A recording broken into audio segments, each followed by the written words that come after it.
Radha Madhava Jaya Kunja Bihari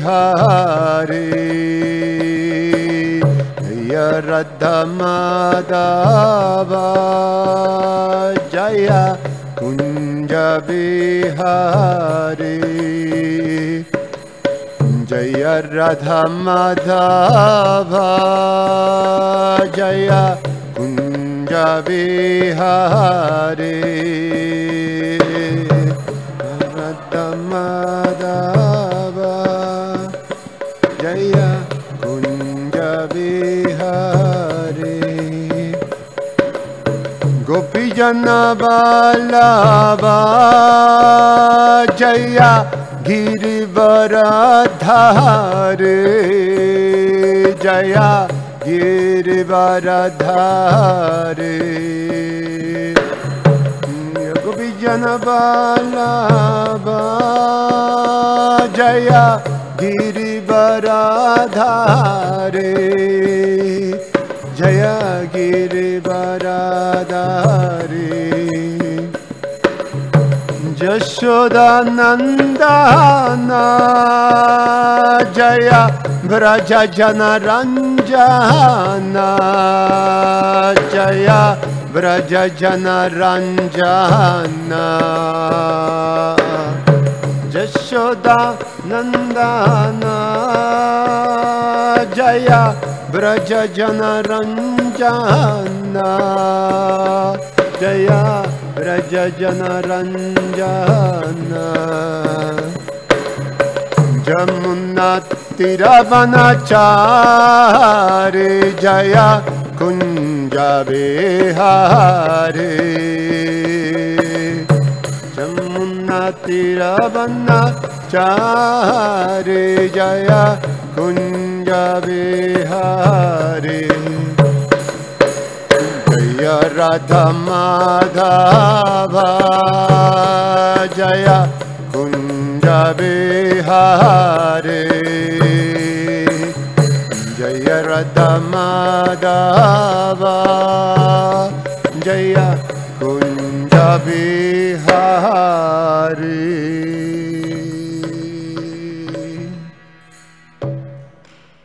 Jayam Vishnupat Paramahansa Parivrajagacharya Ashtatara Srimad, His Divine Grace, A.C. Bhaktivedanta Swami, Srila Prabhupada ki, Ananta Koti Vaishnava Vrinda ki, Ganantarashimam Bhagavatam ki, Nitai Gaura Premanandi Hari. Oh, glories to the assembled devotees, oh, glories to the assembled devotees, oh, glories to the assembled devotees, oh, glories to Shishiguru and Shiguranga.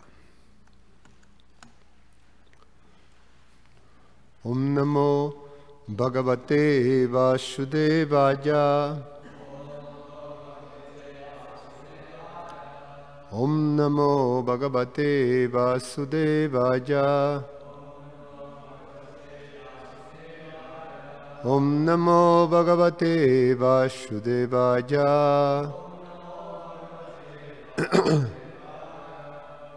We're reading from Srimad Bhagavatam, Canto 9, entitled Liberation, Chapter 17, The Dynasties of the Son of Pururava. And today is from text number 1 to 14. Actually, 15 concludes that little story. So, okay. So, I read the summary and then start to read the verses, and then we read together 14. A lot of reading. The dynasties of the sons of Pururava.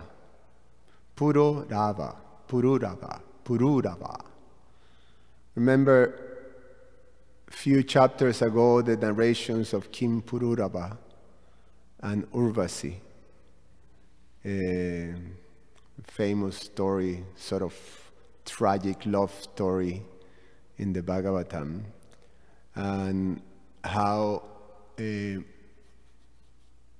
during previous ages, the connection between humans and demigods were more common.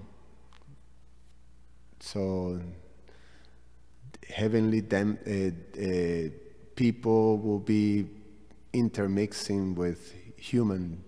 So that was the story of Pururava and Urvasi. And now we continue. So the narration that Srila Sukadeva Goswami is given now, he first described to Maharaj Parikshit the Sun dynasty. Now he started to describe the dynasty of the Moon dynasty. And this is part of the Moon dynasty. So he continues, with the sons of Pururava. Ayu, the eldest sons of Pururava, had 5 sons. This chapter describes the dynasties of 4 of them, beginning with Kshatravidra. Kshatravridha. Ayu, the son of Pururava, has 5 sons: Nahusha, Kshatravidra, Raji, Rabha, and Anena. The son of Kshatravidra was Suhotra, who had 3 sons named Kashya, Kusha, Grishamada. The son of Grishamada was Shunaka, and his son was Shaunaka. The son of Kashya was Kashi. From Kashi came the sons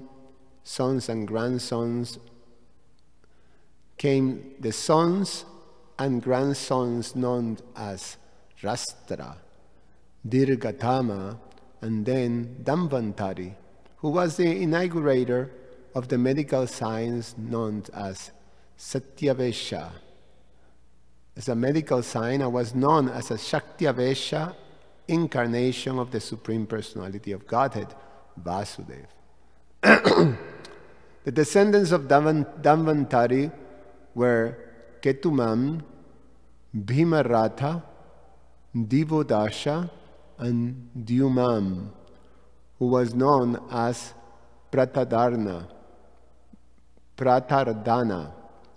Satrujit, Vatsa, Ratadwaja, Kuvalajasha, and Kuvalajashwa. The son of Dyuman was Alarka, who reigned over the kingdom for many, many years. Following in the dynasty of Alarka were Santani, Sunita, Niketana, Dharmaketu, Satyaketu, Drishtaketu, Sukumara, Bhitihotra, Bharga, Bhargabhumi. All of them belong to the dynasty of Kashi and the descendants of Kshatravidra. The son of Rabha was Rabasa, and his son was Gambhira. Gambhira's son was Akriya, and from Akriya came Brahmabit. The son of Anena was Shuddha, and his son was Suchi. The son of Suchi was Chitrakrit, whose son was Santaraja. Raji has 500 sons, all of extraordinary strength. Raji was personally very powerful and was given the kingdom of heaven by Lord Indra.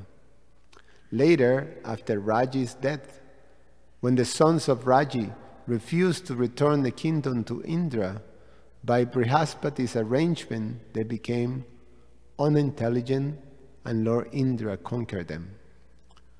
The grandsons of Kshatravidra, named Kusha, gave birth to a son named Prati. From Prati came Sanjaya, and from Sanjaya, Jaya. From Jaya, Krita. From Krita, Haryabala. The son of Haryabala was Sahadev. The son of Sahadev, Hina. The son of Hina, Jayasena. The son of Jayasena, Sankrit. And the son of Sankrit, Jaya. So many of these is going to be repeated in the verses. So I read straight again. A lot of names. Text 1 to 3. Sukadev Goswami saying, for Pururava came a son named Ayu, whose very powerful sons were Nahusha, Kritavidra, Chatravidra, Raji, Rabha, and Anena. So the narration will be from the sons of the son of Pururava was Ayu, and then the narration will be, okay, now the sons of Chatravidra, Raji, Rabha, and Anena, and Nahusha. O Maharaj Parikshit, now hear about the dynasty of Chatravidra. Chatravrida's son was Suhotra, who have 3 sons named Kasya, Kusha, Gritsamada. From Gritsamada came Shanaka, and from him came Shanuka, the great saint, the best of those conversants with the Rig Veda. The son of Kashya was Kashi, and his son was Rastra, the father of Dirgatama. Dirgatama had a son named Dhanvantari, who was the inaugurator of the medical science, Ayurveda, and an incarnation of Lord Vasudeva, the enjoyer of the results of sacrifices. One who remembers the name of Dhanvantari can be released from all disease. The son of Dhanvantari was Ketuman, and his son was Bhimaratha. The son of Bhimaratha was Divodasha, and the son of Divodasha was Dyuman, also known as Pratardana. Dyuman was also known as Sautrajit, Satrujit, Vatsa, Ritadhvaya, and Kuvalajashva. From him were born Alarka and other sons. Alarka, the son of Dyuman, reigned over the earth for 66,000 years. My dear King Parikshit, no one other than him has reigned over the earth for so long as a young man. From Alarka came a son named Shantati, and his son was Sunita. The son of Sunita was Niketana. The son of Niketana was Dharmaketu, and the son of Dharmaketu was Satyaketu. O King Parikshit, from Satyaketu came a son named Drishtaketu, and from Drishtaketu came Shukumara, the emperor of the entire world. From Sukumara came a son named Vitihotra. From Vitihotra, Bharga, and from Bharga, Bhargabhumi. O Maharaj Parikshit, all of these kings were descendants of Kashi, and they could be also called descendants of Kshatravidra, Kshatravridha. The son of Rabha was Rabhasa, and from Rabhasa came Gambhira, and from Gambhira came a son named Akriya. The son of Akriya was known as Brahmabit. O king, now hear about the descendants of Anena. From Anena came a son named Sudha, and his son was Suchi. The son of Suchi was Dharmasharati, also called Chitrakrit. From Chitrakrit was born a son named Santaraja, a self-realized soul who performed all kinds of Vedic ritualistic ceremonies and therefore did not beget any progeny. The sons of Raji were 500, all very powerful.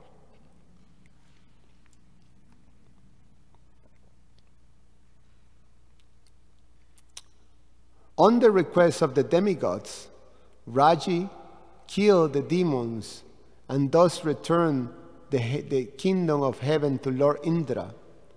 But Indra, fearing such demons as Prahlad, returned the kingdom of heaven to Raji and surrendering himself as Raji's lotus feet. And text 14. Pitari uparate putra Jachamana jano dadhu Tribishtapan mahendraya Jagya bhagan samadadu Pitari uparate putra Jachamana jano dadhu Tribishtapan mahendraya Jagya bhagan samadadu. Please chant.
When their father, Uparate, passed away, Putraha, the sons, Jachamanaja, all the requesting from them, no, not, Daduhu, returned, Tribishtapam, the heavenly kingdom, Mahendraya, unto Mahendra, Jagyabhagam, the chairs of ritualistic ceremonies, Samadatu, gave. Translation and purport by His Divine Grace A.C. Bhaktivedanta Swami Srila Prabhupada Ki Jai. Upon Raji's death, Indra begged Raji's son for the return of the heavenly planets. They did not return it, however, although they agreed to return Indra's chair in ritualistic ceremonies. Purport. Rajas conquered the kingdom of heaven, and therefore when Indra, the heavenly king, begged Raji's son to return it, they refused, because they have not taken the heavenly kingdom from Indra, but had inherited from their father. They consider it their paternal property. Why then should they return it to the demigods?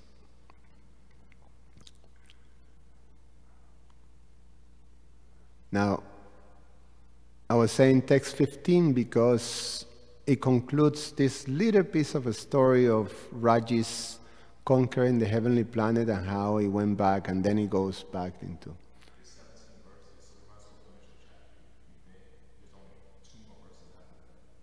Two more verses. Might as well, yeah. There's no purpose on that, no? Okay, I do that.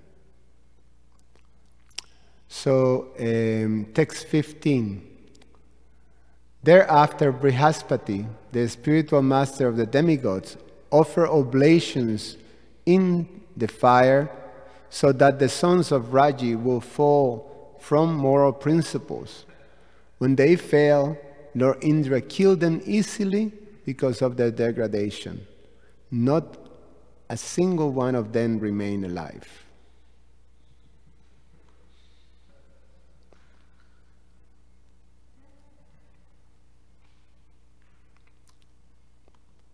And then, yeah, two more verses. So now back. From Kusha, the grandson of Kshatrabridha was born a son named Prati. From the son of Prati was Sanjaya, and the son of Sanjaya was Jaya. From Jaya, Krita was born, and from Krita, King Haryabala. From Haryabala came a son named Sahadev, and from Sahadev came Hina. The son of Hina was Jayasena, and the son of Jayasena was Sankriti. The son of Sankriti was the powerful and expert fighter named Jaya. These kings were the members of Kshatrabridha dynasty. Now, let me describe to you the dynasty of Nahusha. Purport. Thus end the Bhaktivedanta purpose of the 9th canto 17th chapter of the Srimad Bhagavatam, entitled The Dynasty of the Son of Pururava. Om Jnana Timirandasya Jananjana Shalakaya Chakshuru Militan Jnana Tasmai Sri Guruve Namaha Namo Vishnupadaya Keshavasya Bhutale Shrimate Roma Paswami Dinamine Namo Vishnupadaya Keshavasya Bhutale Shrimate Bhaktivedanta Swami Iti Namine Namaste Saraswate Deve Gauravani Pracharine Nirvishesha Shunyavadi Pashatyade Satarine Vancha Kalpatarubhyasha Kripa Sindhubhya Vacha Patitanam Pavanebhyo Vaishnavebhyo Namo Namaha. Any questions? No.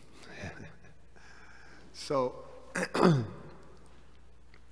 one thing that I like to focus, since it was the only little purport that was there, was that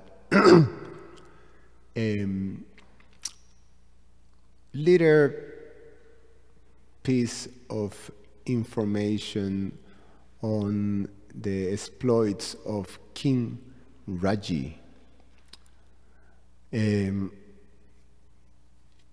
There's a in the other Puranas, there's a little information on this battle in which King Raji helped Indra defeat the demons who were headed by Prahlad. And I'm assuming it was Prahlad Maharaj who was, the king of the demons right after Hiranyakashipu.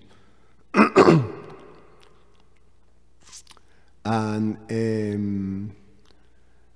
Indra was not match for the forces of the demons led by Prahlad Maharaj. So Rajis assisted, and the powerful warrior was able to defeat the demons and gave the kingdom back to Indra, the kingdom of heaven. But Indra was nervous because, you know, he was not going to be able, he was not going to be able to protect the kingdom of heaven, especially against the forces of the demons. So he gave the kingdom of heaven to Rajis.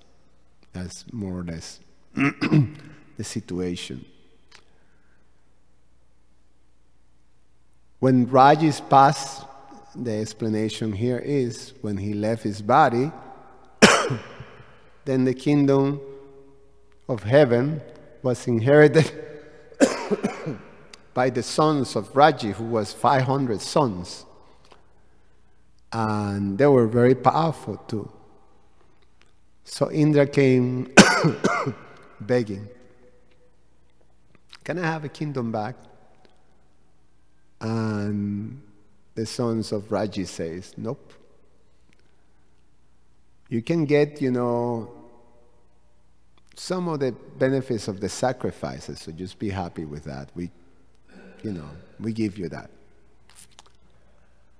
So Indra was very unhappy, and he approached Brihaspati, and by Brihaspati, who is, you know, the chief priest of the heavenly planets, the demigods, the guru of the demigods, he was able to, by means of his Brahminical powers, to degrade the sons of Raji, and as they fell down from, it is explained here, from the position of morality, meaning that they fell down into some sort of immoral base activities, then they were easily, as they fell down, obviously, they lost their Shakti, their power, and they were easily killed by Indra. So I was just thinking, okay, what should I say about these verses? And you know, something that came to mind was the politics in heaven, which is a little bit like puzzling because heaven is supposed to be a paradise, a perfect place. And then we learn in the Bhagavatam and in the scriptures that the same dramas and complots, that's how you say it, schemes and things like that, politics, diplomacy, things, tricks and things like that, they're happening in heaven. And surprisingly enough, you see that even saintly brahmanas, such as Brihaspati, and these are not ordinary personalities. Just think about it. Brihaspati participated in Lord Chaitanya's pastimes as, you know who? Sarvabhauma Bhattacharya. So Brihaspati took, this appear in Chaitanya Lila as Sarvabhauma Bhattacharya. And so Indra, I don't know if this Indra, Indra is opposed. I know the Indra who who attacked Vrindavan, that Indra appears as King Patrapurudra. So these are not ordinary persons. These are, actual, elevated personalities, devotees. But because it is explained that there's the devotees in the heavenly regions, they're mixed devotees. They're not pure devotees, they're mixed. So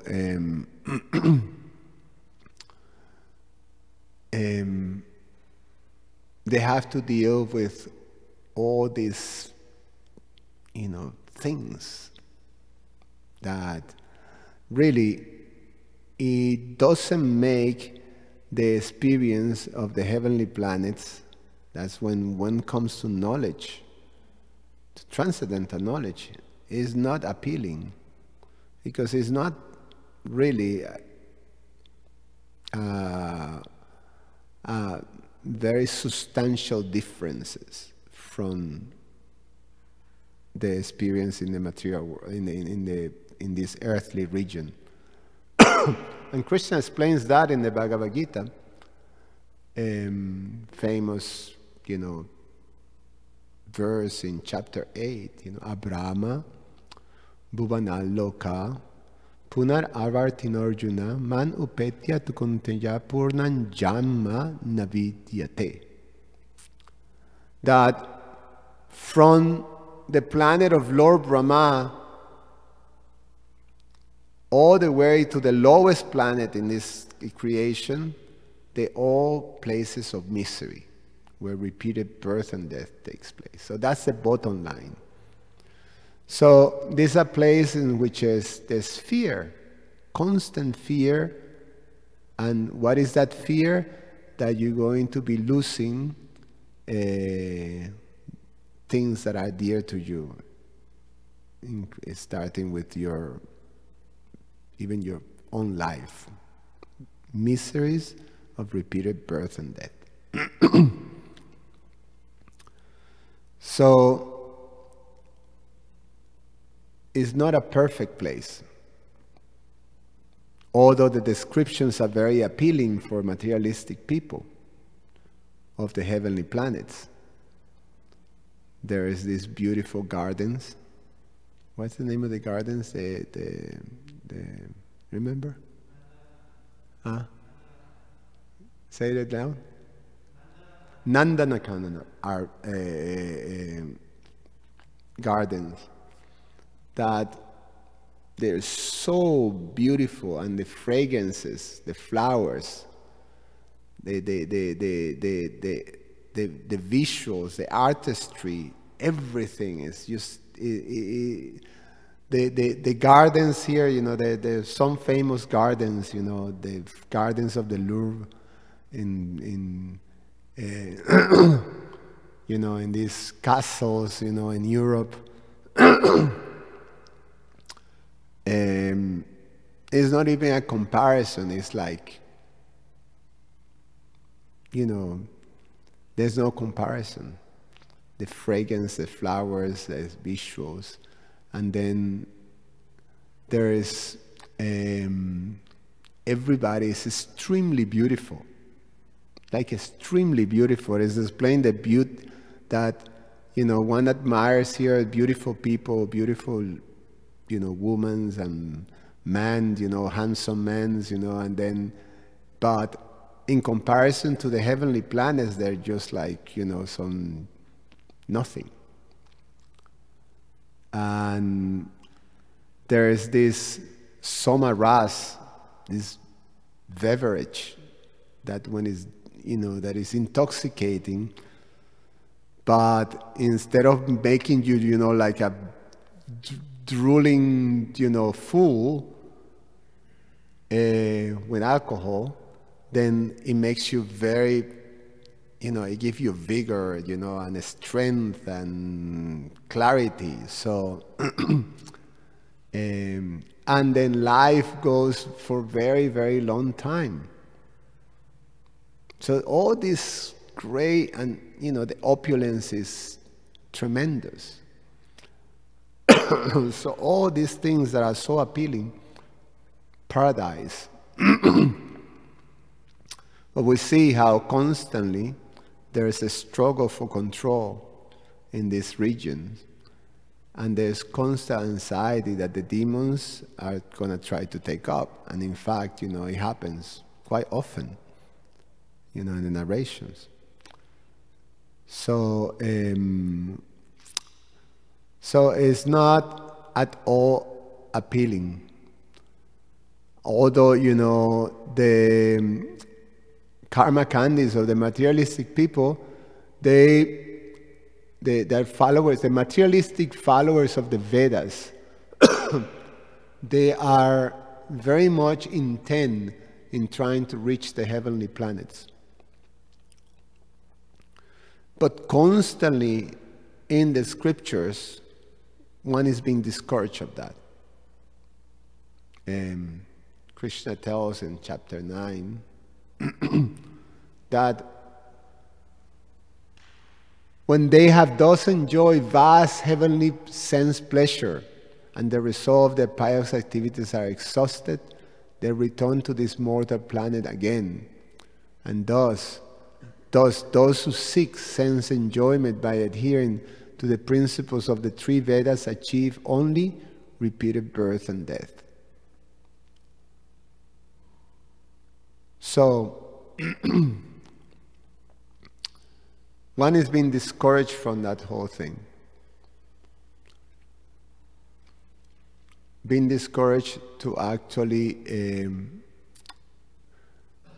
being in a situation in which you have to still undergo anxiety, the anxiety of falling down, the anxiety of dying, the anxiety of losing the thing. So what is this place that you can achieve complete freedom from anxiety? Is, Krishna says, Mam upetya tu kunteya. But my planet, my abode, Krishna say, in my abode, then one never takes birth again. So the abode of Krishna is called Vaikuntha, which is a place when there is no kunta. There is no anxiety. Freedom from anxiety. So if one's really, that's the real paradise, that's the real kingdom of God. And that's what we've been directed and encouraged. Any comments? Yes, Raktak Prabhu. Yes, hold for the microphone, Raktak, so people in the internet can hear.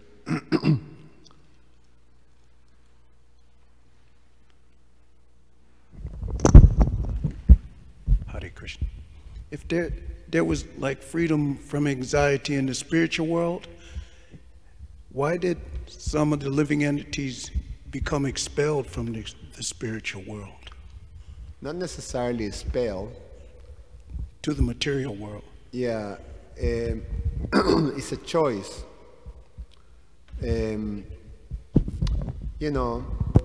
Like sometimes we find that situation, like say, sometimes here in the temple, we love it. Us devotees, when we come to the shelter of Srila Prabhupada and Kishore Kishori, when we are situated in that shelter, we feel like, boy, this is it. You feel happy in the association of devotees, but we still have the capacity of making choices.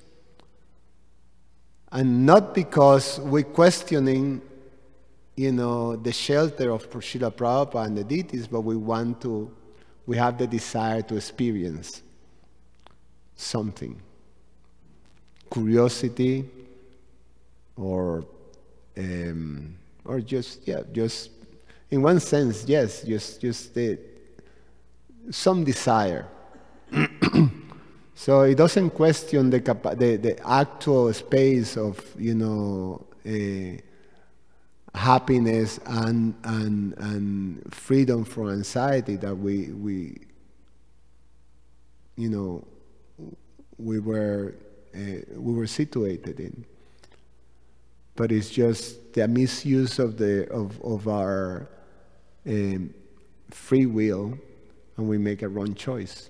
We make a choice just out of trying something. We wanted to try to be what it's like to be Krishna.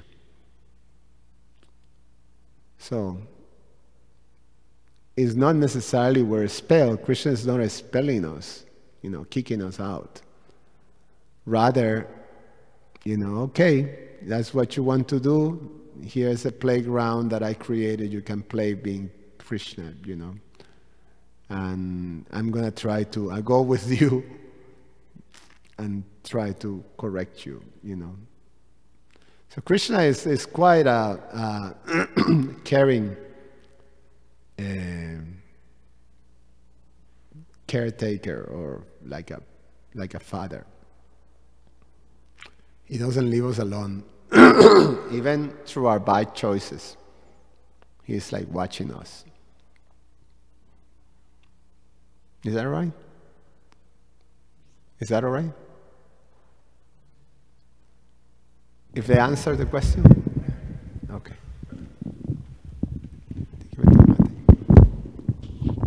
Hare Krishna.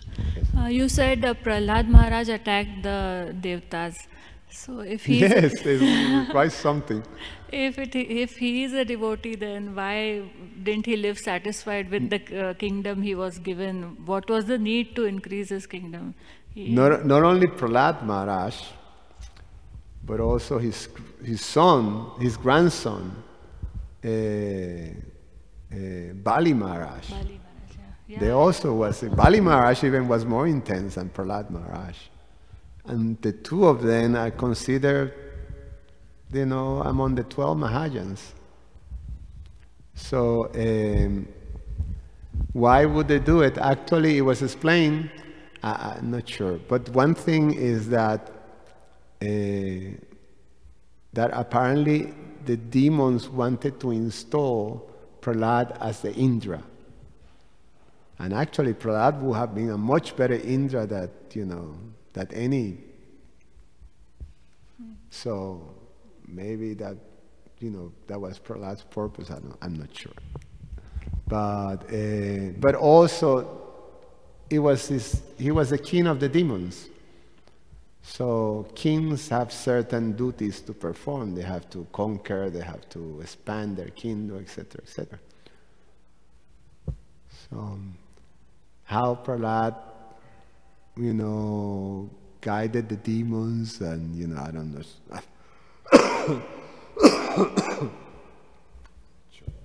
how that worked. Okay. Thank you, Prabhu. Yeah. Yes, Prabhu.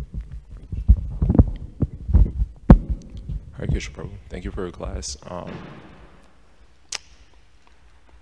This pastime reminds me of an obstacle we all deal with, probably mostly on a daily basis, is that the obstacle is disagreement with others. And the one thing I observe is in myself, I'm sure everyone could also admit, is that when someone agrees with us, we become their well-wisher, I wish you well. And when someone disagrees with us, we become their hell-wisher, I wish you would go to hell. And that's what this pastime seems to illustrate. So my question is related to the fact that when we do wish others will go to hell, or we pray for their fall down, like in this pastime, Brihaspati cursed the sons of Rajis to lose their moral principles. And sometimes we wish people will fall down if we feel offended. And so it appears that Brihaspati prayers worked. And but there's many pastimes where the disagreements and other people's prayers didn't work, or their actions didn't work. Like Durvasa Muni, he took action against Ambarish. So his prayers, his actions, his words didn't work. Or Haridas Thakur, there was a disagreement between him and the Muslim Qazi. And the Muslim Qazis, and their prayers, their actions, their words, they didn't work. And so And Prabhupada doesn't mention in his purport who's the demons really and who's the demigods, because we hear that Indra is also the demons.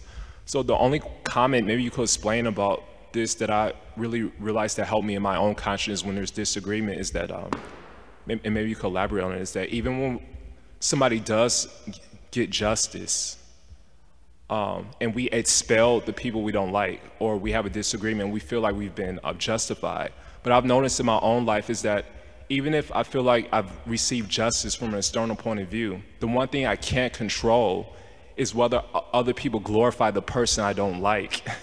So then I really realized, what is the use of the justice if people glorify the people I don't like and I'm still unhappy? So how can we get rid of this? How can we, basically, there's a quote, and maybe you could explain on it. It says, if we agree in love, then there's no disagreement that can do us harm. But if we don't, then no agreement can do us any good. So how do we develop this mentality? Well, one thing that I thought is that there's an order in the universe, you know, and the sons of Raji, they sort of like on the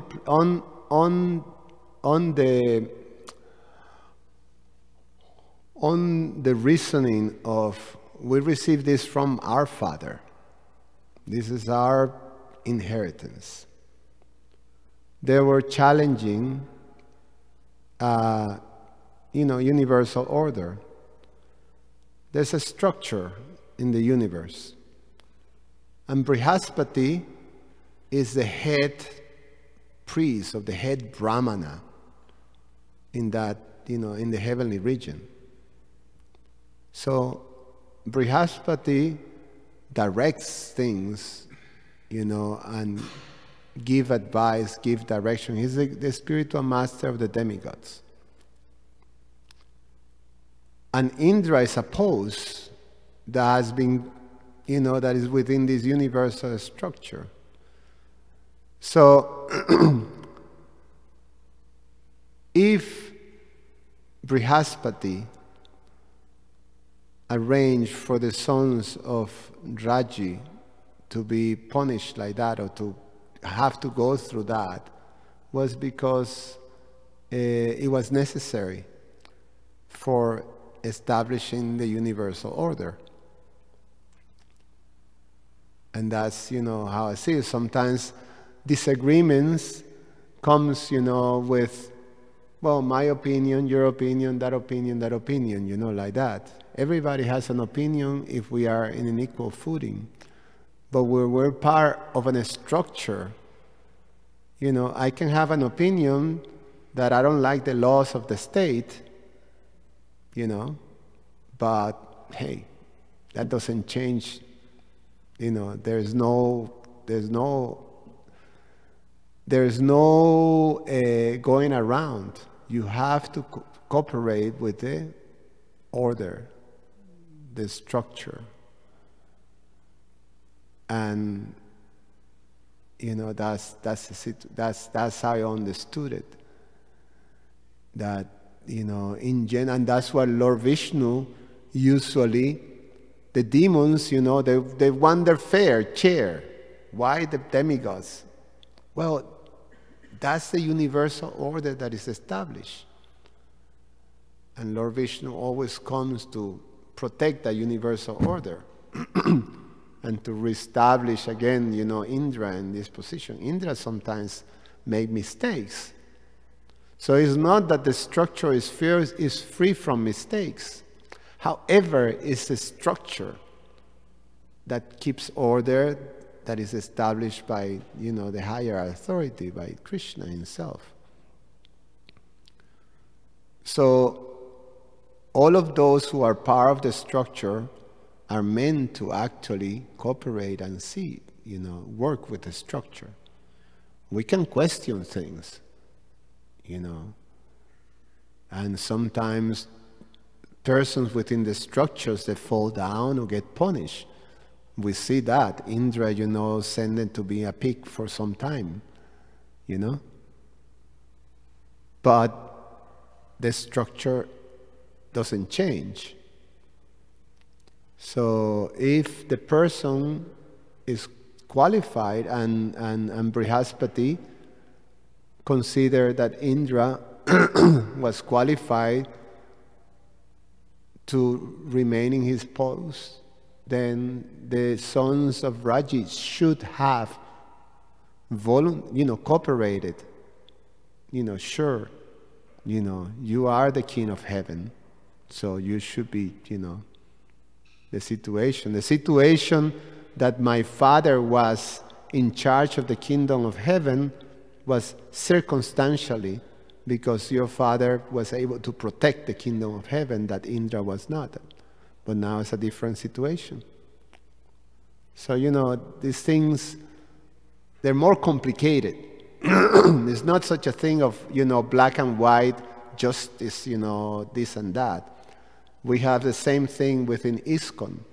People question, the structure of ISKCON, because certain persons within the structure, sometimes they deviate.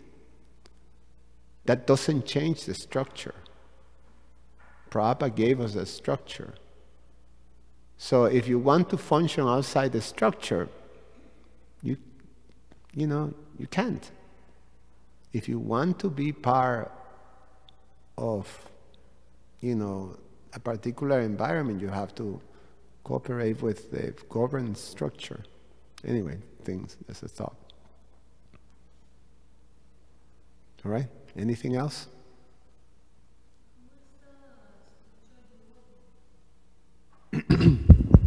Who is the spiritual guru of demons? I forgot.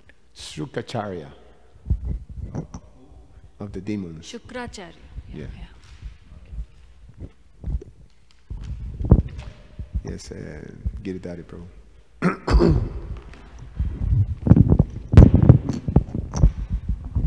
I'm wondering what the consciousness is like of the demons.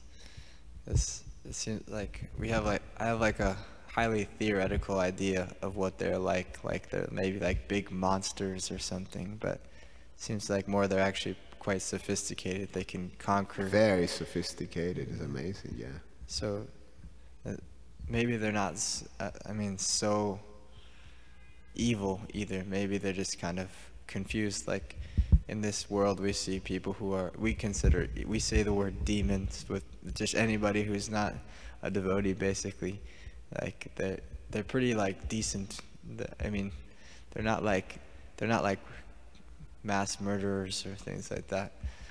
So I'm just wondering, if you have any understanding. Yeah, I think, what defines the demon is that they're opposed to Lord Vishnu. They're opposed to God. They don't accept, the supreme being that, over them.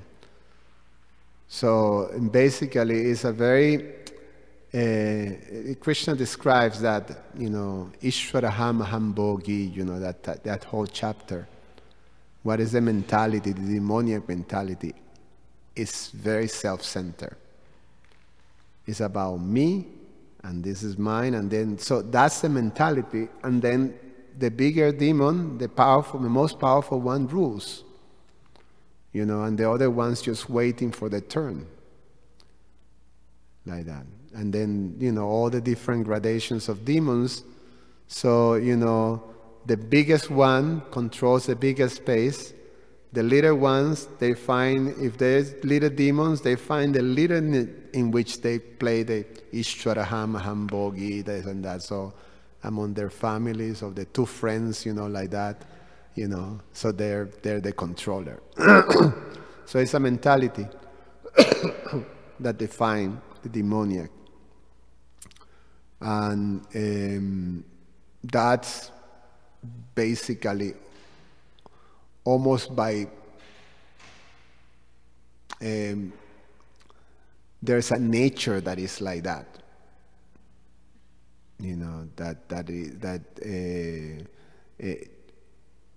It's almost like a race, a demoniac race. It's actually a race that have that type of mentality, because the circumstances in which they appear were not very, the consciousness was not good, you know. And from the very beginning of their appearance, which is, you know, from what's the name of the father of the devas and the demigods? Now I have a blank. The sage with Diti and Aditi and Kardama Muni. Kardama Muni was, you know, approached by Diti, you know, with lust and in a bad time and in an auspicious time. So, and that's what happens, you know, why the world is populated by these demoniac tendencies is because Arjuna says it in the first chapter, this Varna Shankara. There's all the religious processes, you know, samskaras, to actually create good progeny. They finish, they don't stop. So the circumstances in when we take birth, our parents, you know, conceive us, is like, you know, like we better, you know, we can mention in these classes, you know, type of things. So, so, you know, we come with all these very bad samskaras, many of us.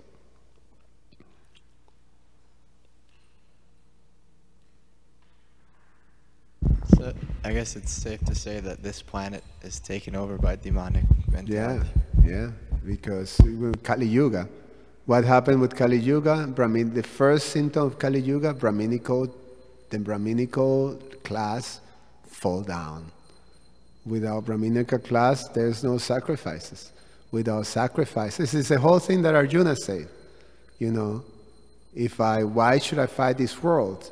You know, without protection in society, then all sacrifices will be stopped. When all sacrifices are stopped, then the women become unprotected, you know, like that, and Varna Shankara. Society goes to hell. Yeah. Sankirtan is the answer. All right, thank you. Garantarashman Bhagavatam ki jai.